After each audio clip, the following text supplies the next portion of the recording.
Vamos a darle la bienvenida al doctor Fernando Neira, él es cirujano plástico y reconstructivo, que va a darnos su punto de vista de lo que pasa, pero principalmente los consejos y prevención si es que uno está pensando en someterse a una cirugía estética. Muy buenas noches.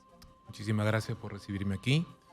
Y bueno, efectivamente es lamentable lo que ha sucedido con la princesita Mili y con todos los pacientes que, bueno, sufren este tipo de complicaciones a lo largo del país, en el mundo y a lo largo de la historia, porque es lamentable, pero las cirugías siempre implican un riesgo que puede ser controlado, es verdad, y el cual podemos discutirlo en este momento. Pero finalmente el sentimiento de Exitosa. la pérdida de un ser querido, eso es irreparable, es Así verdad. es. Aun- Pero doctor Neira, cuando alguien se va a someter a una cirugía de esta complejidad, como una lipoescultura, el centro médico donde va a ser atendido no necesita de una unidad de cuidados intensivos. La norma no exige esas condiciones mínimas y máximas tratándose de la vida de una persona. Es muy bueno que lo preguntes porque existe lo que se llama la categorización de los establecimientos de salud. Hay un primer nivel, un segundo nivel y los niveles ya superiores que son los grandes hospitales, ¿no? O institutos. Entonces, en el primer nivel están los consultorios, los centros médicos, los policlínicos, que vienen a ser establecimientos de salud de pequeña complejidad o media complejidad, donde tú puedes hacer la consulta, procedimientos, un examen de laboratorio, una pequeña cirugía con anestesia local, nada más. Pero existen, luego de ese nivel, las clínicas de especialidad, ¿no? Y clínicas privadas, particulares, como también los hospitales del Ministerio de Salud y del Estado en general. Están en ese nivel. Y en ese nivel sí se pueden realizar cirugías de cualquier tipo. Sin embargo, existen también niveles dentro de esa misma clasificación. Es así que una clínica de especialidad, una 2-1, o sea, nivel 2 y en el subnivel primero, pueden hacer cirugías estéticas, como son las cirugías de liposucción, de mamas, de nariz, sin necesidad de tener unidad de cuidados intensivos. ¿La norma no exige? No, imagínate, debe haber 1000 de ese tipo de clínicas y debería haber 1000 unidades de cuidados intensivos, 1000 especialistas para poder asistirlas. Es imposible. Por eso es que existe las unidades de mayor nivel en hospitales más grandes. Llámense hospitales de una Exitosa. categoría como, por ejemplo, el Hospital Rebagliati o una clínica Ricardo Palma o etcétera, que tienen una complejidad mucho mayor. Allí sí están obligados a tener unidad de cuidados intensivos. Pero una práctica invasiva de lipoescultura no es una situación compleja. Lo que sí tenemos, las clínicas de nivel 2-1 o clínicas de especialidad, dentro de ellas la de cirugía plástica, son convenios con unidades de cuidados intensivos de otras clínicas mayores. Y eso tiene que estar refrendado. Es decir, que si hay, por ejemplo, en mi clínica, que es una clínica 2-1, una complicación severa, podemos transferirla a una clínica con la cual sí tenemos convenio establecido y que la norma nos exige. Es más, para poder darnos la autorización de poder funcionar, debemos pasar todos estos requisitos. Si yo no tengo, si mi clínica no tuviera un convenio con una clínica de mayor nivel de cuidados intensivos, yo no podría ejercer la cirugía plástica allí. ¿Y cuáles son los riesgos más frecuentes o comunes en una cirugía? Usted me comentaba antes de ingresar al vivo que incluso por algún procedimiento dental uno puede perder la vida, y recordé que eso pasó el año pasado con una adolescente que le sacaron la muela y falleció. Sí, efectivamente. Todos los procedimientos quirúrgicos son procedimientos con un potencial riesgo.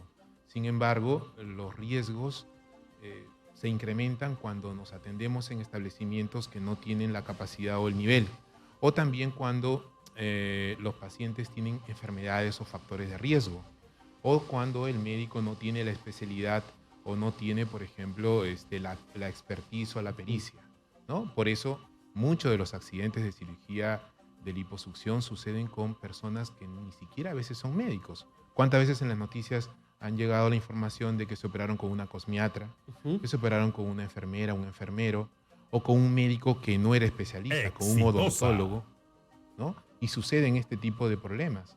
Así que, primero, yo creo que el paciente también debe investigar claramente con quién se va a operar, si tiene registro. Es muy sencillo entrar al colegio médico y revisar si tiene registro. Ningún médico especialista, y con esto yo no estoy poniendo la mano al fuego por otro fondo, pero estoy seguro que ningún médico especialista opera para hacer daño a un paciente. Pero los riesgos pueden ser mitigados. Sí, Pueden ser minimizados. Exactamente. Con el centro de la Con el unidad de rápido cuidados accionar. intensivos. Claro, con el rápido accionar. No y, a irse ello, 5 días. y a ello quiero justamente referirme. El protocolo que se activa ante una situación de riesgo, como la ausencia del médico tratante o el médico que intervino, y la proximidad entre la unidad de cuidados intensivos con el centro médico donde se ha practicado una cirugía. Tiene que ver mucho el radio de acción, la distancia, kilómetro, distrito. Tienen que ver muchos factores, muchísimos. Porque ¿de qué sirviera, por ejemplo, perdón, doctor, que la clínica es en Surco y que el centro de cuidados intensivos se encuentre, pongamos, pues en La Molina? No, tiene que estar en una zona cercana, empezando por ahí. Pero voy a llegar a lo siguiente. ¿Qué pacientes requieren de cuidados intensivos en cirugía plástica? Estamos hablando de cirugía estética, no de cirugía reconstructiva, que es diferente, ¿no? Una cirugía reconstructiva es un paciente, por ejemplo, un gran quemado, un paciente que va a necesitar una reparación después de un cáncer, por que ejemplo, sufrió un ¿no? accidente. O de un accidente, un traumatizado. Entonces, esos pacientes, por su estado de salud, tienen factores de riesgo. Estoy seguro que ningún médico la va a operar en una clínica pequeña. Va a ir a una clínica grande, etcétera, etcétera. Pero, ¿qué sucede con los pacientes de cirugía estética puramente dicha? La cirugía estética es una cirugía en la cual el paciente debe ser primero bien estudiado y de allí decidir si es que ingresa a sala de operaciones. ¿Por qué? Porque es un paciente que está sano. Yo creo que ningún cirujano plástico va a querer hacer una liposucción de una paciente con muchos factores de riesgo. Llámese, por ejemplo, obesidad, mayores de 60 años, diabetes, hipertensión, enfermedades del colágeno, varices en miembros inferiores, en fin, portadores de diferentes enfermedades. Esos pacientes no son candidatos a una liposucción. El paciente sano o más o menos en buen estado sí es candidato a una liposucción. Así que lo primero está en elegir al paciente y también que el paciente elija a su médico, a su especialista, porque hasta el momento no está bien que los pacientes se operen solamente porque alguien aparece en redes sociales. Hay ejemplos muchísimos de personas que ni siquiera son médicos, ni siquiera son especialistas en cirugía plástica, aparecen en redes sociales, captan pacientes y los pacientes muy ingenuamente ceden. ¿Y cuáles son los riesgos más comunes en las operaciones como la liposucción, lipoescultura, lipotransferencia? Hay cirugía de senos también. ¿Qué es lo que puede pasar y cuáles son los exámenes o análisis a los cuales te sometes para saber si eres candidato? En el caso de esa cantante, tenía 23 años, ¿no? Un cuerpo bastante joven, saludable, que incluso, tengo entendido, se puede recuperar de una forma más rápida de un posoperatorio. Así es, pero hay factores, ¿no? Y hay exámenes que uno hace de rutina. ¿Cómo Es cuáles? un protocolo, el hemograma, la hemoglobina, para ver cómo está su hemoglobina, exámenes para ver la función renal, como la creatinina, la urea, otros exámenes para ver la coagulación, exámenes para ver su corazón, si está en condiciones, si no tiene diabetes, la glucosa, en fin. Es un protocolo que lo repetimos todos los médicos. Sin embargo, inclusive a pesar de tener ese protocolo en todos los hospitales, en todas las clínicas, hay enfermedades que no aparecen en esos exámenes, ¿no? Pero son rarísimos. Esos son los casos raros. Son los casos en los cuales, a pesar que uno ha tomado las previsiones del caso, a pesar que uno ha operado en la mejor clínica que sea posible, que tiene todos los protocolos, hay cositas que escapan, pero son las cosas menores. Y el paro cardíaco, por ejemplo, porque hay personas que fallecen producto de un paro cardíaco, ¿no? Son anestesiadas y ya no despiertan. Yo tengo 29 años de médico. He hecho primero cirugía general, he hecho cirugía plástica y es lamentable, pero a veces los pacientes fallecen en quirófano por un paro cardíaco, pero que son operados de diferentes cirugías. No estamos hablando de una liposucción. Un paro cardíaco en un paciente de liposucción es rarísimo porque el paciente, vuelvo a repetir, debe ser un paciente sano. Pero ¿qué sucede cuando en un hospital operamos a un paciente para una peritonitis y el paciente es un paciente anciano? Es un paciente con cardiopatías. Es probable que durante la intervención pueda suceder este evento. Por eso, lo vuelvo a repetir siempre, es importantísimo escoger bien al paciente con ciertos protocolos y también escoger a su cirujano y la clínica. Yo creo que esos tres factores, y tal vez yo uniría un cuarto, que son ver que la clínica tenga excelentes y bien llevados protocolos Ujú. para que no suceda ningún evento adverso. ¿Y una cirugía reconstructiva también los riesgos son los mismos? Si es una cirugía grande, sí, hay riesgos un poquito mayores, pero por eso también uno debe saber en qué momento operar o no. Cuando se trata de un gran quemado, por ejemplo, es un paciente en muy mal estado general, con un riesgo de fallecer muy alto. Sin embargo, los médicos cirujanos plásticos nos tenemos que enfrentar a ese riesgo y los pacientes y los familiares saben que hay un riesgo, ¿no? Entonces, sí, la cirugía reconstructiva tiene un mayor índice de riesgo, ¿no? Yo opero, por ejemplo, pacientes con biopolímeros en los glúteos. Son cirugías en las cuales se hace grandes incisiones, se retira grandes cantidades de biopolímeros y hay un pequeño riesgo de infección o de complicaciones del seroma. Sin embargo, en este país donde nadie más lo hace, o son muy pocos los que lo hacemos, ¿por qué no darle al paciente la posibilidad de sanar y salvarse haciendo una cirugía de riesgo, ¿no? ¿Qué son los biopolímeros? Porque eso lo comentamos al inicio, de que hay spas, por ejemplo, peluquerías donde Sí. están inyectando, entre comillas, peptonas, inyectan otro tipo de líquidos, metacrilato, también he visto que lo han inyectado, y luego hay complicaciones, y creo que un caso internacional fue lo que le pasó a Alejandra Guzmán, que estuvo a punto de fallecer por esas inyecciones. Ese no es el único. Hay muchísimas personas mediáticas, artistas, periodistas, gente de la farándula en otros países que ha fallecido. Aquí no, todavía, y yo espero que no Grave. suceda.